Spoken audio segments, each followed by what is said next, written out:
Jerusalem বিজয়ের পরে হজরত ওমর রাদিয়াল্লাহু তাআলা আনহুকে যখন সেখানকার একটা গির্জায় নামাজ পড়তে বলা হয়েছিল, তিনি নামাজ পড়তে অস্বীকৃতি জানিয়েছিলেন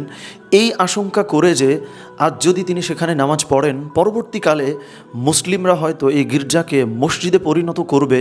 এবং সেখানকার খ্রিস্টানদেরকে বিতাড়িত করবে। অন্য ধর্ম বা অন্য ধর্মের স্থাপনার প্রতি এই হলো ইসলামের অবস্থান এবং সম্মান। সুতরাং আজ বিজয় পাবার পরে যদি অন্য ধর্মীয় কোনো স্থাপনায় এইটুকুন ক্ষতি হয়, সেটা কিন্তু আমাদের দেশ ও ধর্মের জন্য হবে চরম অবমাননাকর এবং ক্ষতিকর। জেরুজালেম বিজয়ের পরে হজরত ওমর রাদিয়াল্লাহু তাআলা আনহুকে যখন সেখানকার একটা গির্জায় নামাজ পড়তে বলা হয়েছিল, তিনি নামাজ পড়তে অস্বীকৃতি জানিয়েছিলেন এই আশঙ্কা করে যে